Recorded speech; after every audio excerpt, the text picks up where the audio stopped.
questions 1 through 10 on the 2005 grade 12 AMC 12A. 2 is 10% of x and 20% of y. What is x minus y? So 2 is equal to 10% of x. So there's our equation. 2 is also equal to 20% of y. And that's our equation for that one. So solving, we get x is equal to 2 divided by 0.1. And that will give you 20. And over here we have y is equal to 2 divided by 0.2. And that will give you 10. So therefore x minus y is 20 minus 10, which is 10. So number 1, the answer is D. The equations 2x plus 7 is equal to 3 and bx minus 10 is equal to negative 2 have the same solution for x. What is the value of b? 2x plus 7 is equal to 3 and bx minus 10 is equal to negative 2. So solving the first one, we get 2x is equal to 3 minus 7, which is negative 4, and therefore x is equal to negative 2. Substitute x equals negative 2 into that equation, and we get b times negative 2 minus 10 is equal to negative 2. So minus 2b is equal to minus 2 plus 10, which is 8, and therefore b is equal to negative 4. So number 2, the answer is B. A rectangle with a diagonal of length x is twice as long as it is wide. What is the area of this rectangle? So here we got a rectangle, and they're basically telling us that you've got a diagonal, and that diagonal they are calling x. And they also tell you that it's twice as long as it is wide. So if this is the width, the length will be twice the width. And they want you to figure out the area in terms of x, because all the answer choices have x in them. So this is a right angle because this is a rectangle, so we can use Pythagoras. W squared plus length squared is equal to x squared. And therefore w squared plus L is 2w. So square that. And we get w squared plus 4w squared is equal to x squared. And that means 5w squared is equal to x squared. And therefore w squared is equal to x squared over 5. And then now they want the area. Well, the area of a rectangle is length times width. And then length in this case is 2w. So 2w times w, so we got 2w squared. And then w squared we just figured out over here is x squared over 5. And there you go, 2x squared over 5 is the area. So that would mean number 3 is B. A store normally sells windows at $100 each. This week the store is offering 1 free window for each purchase of 4. Dave needs 7 windows and Doug needs 8 windows. How many dollars will they save if they purchase the windows together rather than separately? So for Dave, he's got to buy 7, right? So the first 4 you pay regular price and you get 1 for free, the windows. So if he's got to buy 7, he really only has to pay for 6. So he's going to pay a total of $600. And then Doug, he's got to buy, let's see here, 8, right? So the first 4, he pays regular price, gets 1 for free, and then he pays regular price for another 3. So he pays a total of $700 to buy his 8. So it looks like if they buy separately, they pay a total of $1,300, correct? Now if they buy it together, let's see what happens. They've got to buy 7 and 8, so a total of 15. So 15 bought together. So 1, 2, 3, 4 at regular price, then 1 free. 1, 2, 3, 4 regular price, 1 free. 1, 2, 3, 4, 1 for free. So this is 15, but they only had to pay $1,200 if you look at the fact that they got 3 for free. So together they pay $1,200, separately they pay $1,300, If they buy it together, they would save $100, the difference between $1,300 and $1,200. So the answer to number 4 is A.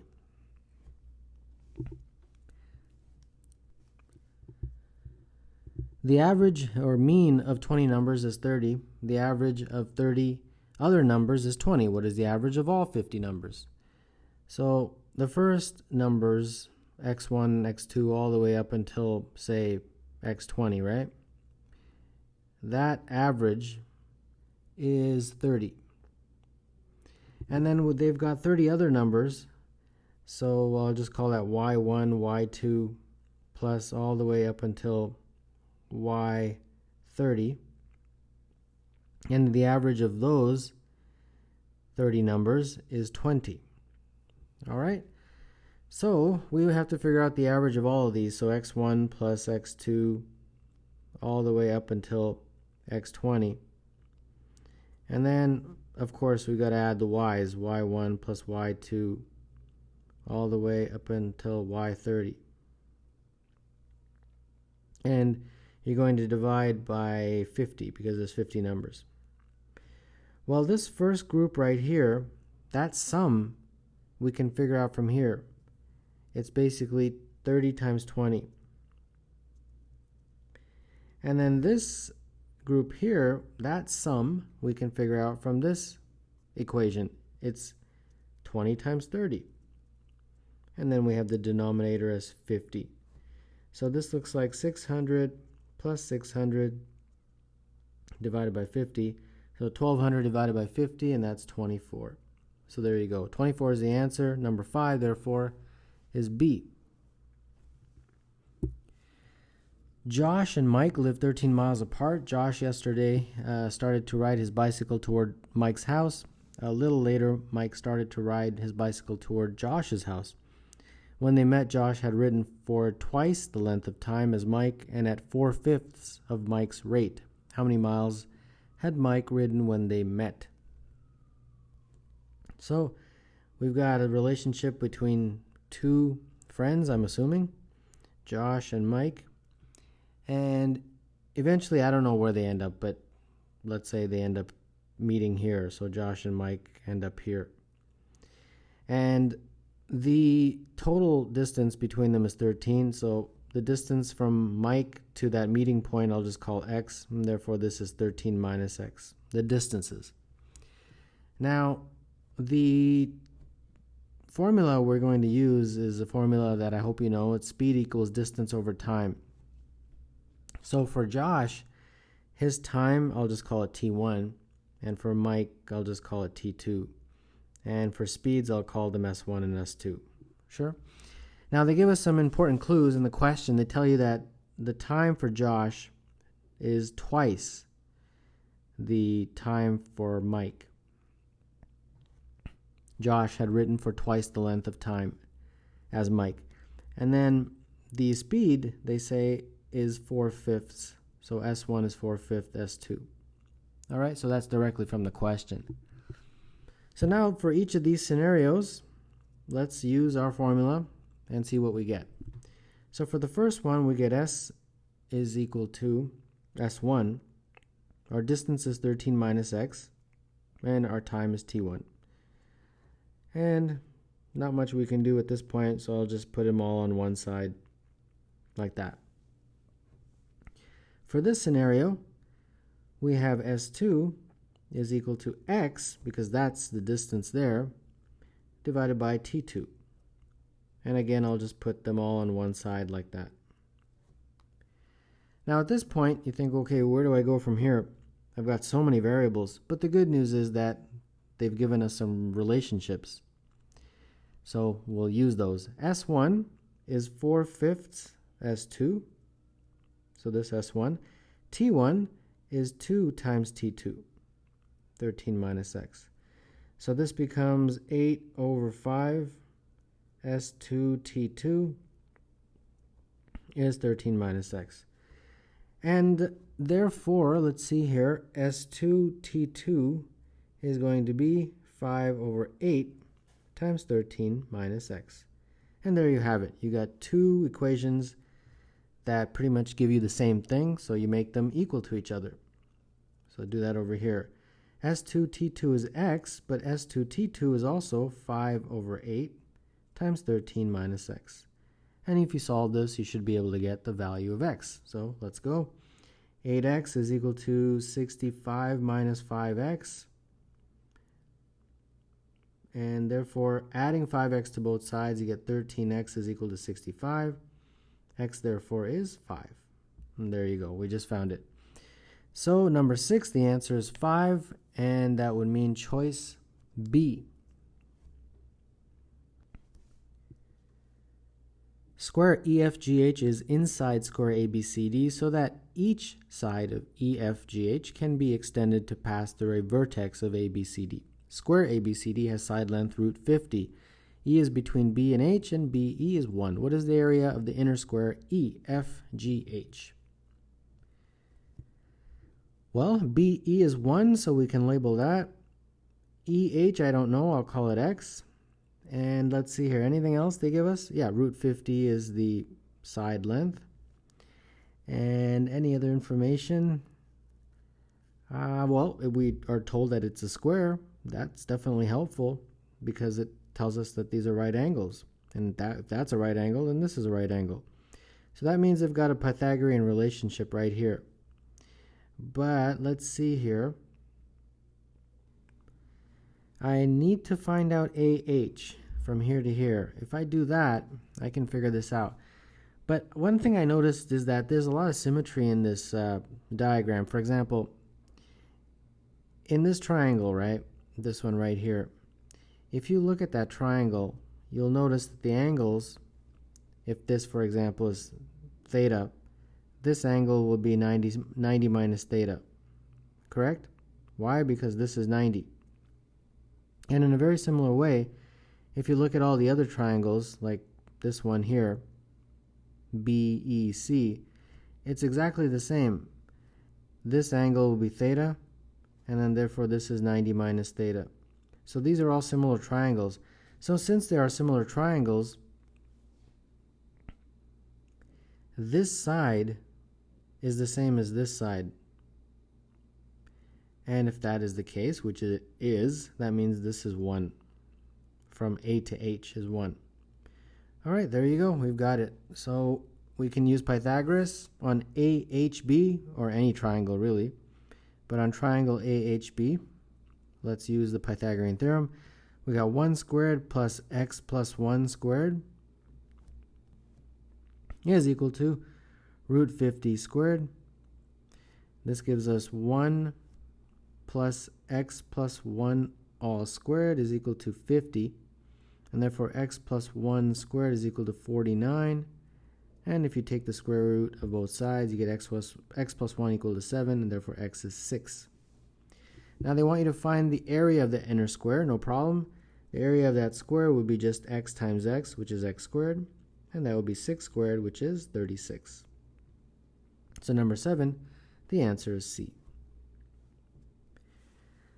Let A, M, and C be digits with 100A plus 10M plus C, all multiplied by A plus M plus C is equal to 2005. What is A? So we have 100A plus 10M plus C, all multiplied by A plus M plus C is equal to 2005. Well, you have two things multiplied by each other giving 2005. So it helps if we break up 2005 into its prime factors. Well, obviously it's divisible by 5. And 2005 divided by 5 is 401. Can 401 be factored any further? I don't think so. I think that is a prime number. All right, no problem. I think that's it. That pretty much gives us what these are. This most likely is 401, and this is 5. Let's see if that works. If this is 401 here, then that means A is 4, M is 0, and C is 1. Yeah, because you'd have 401. And then over here, 4 plus 0 plus 1 does indeed equal 5. All right, perfect. And there we go. We just got it. Just by breaking up 2005 into its prime factors. And what are they asking? What is A? Well, A is 4. So number 8, the answer is D. There are two values of A for which the equation 4x squared plus ax plus 8x plus 9 is equal to 0 has only one solution for x. What is the sum of those values of A? So we have 4x squared plus a plus 8. I'm just going to factor it like that, plus 9. And this is a quadratic equation, obviously. It will have only one solution if the discriminant is equal to 0. And if you remember our quadratic equation, the discriminant is b squared minus 4ac. So if that is equal to 0, we'll get one solution and only one solution for that quadratic equation. So let's set that equal to 0. So in our case, we've got a plus 8 squared minus 4 times 9. So let's see here, a plus 8 all squared, put everything on the other side, and that's 144. Take the square root of both sides, and you get a plus 8 is equal to plus or minus 12, and therefore a is equal to 4 or negative 20. And there you go. So we got our values for a, and they want the sum of those values. All right, the sum of the values, 4 plus negative 20, and that's minus 16. So 9, the answer would be A. A wooden cube, n units on a side, is painted red on all 6 faces and then cut into n to the power of 3 unit cubes. Exactly 1/4 of the total number of faces of the unit cubes are red. What is n? First, let's draw a diagram and illustrate what's happening here. So here's a cube. I hope you can see it. And I have chopped it up into unit cubes.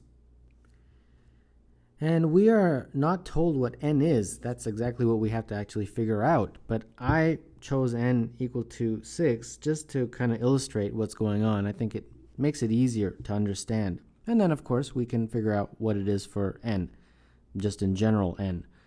So, first and foremost, if you were to paint this whole thing red, right, and then you broke it apart, some of the faces would be red and some of the faces would not be red because they were inside when the painting was being done.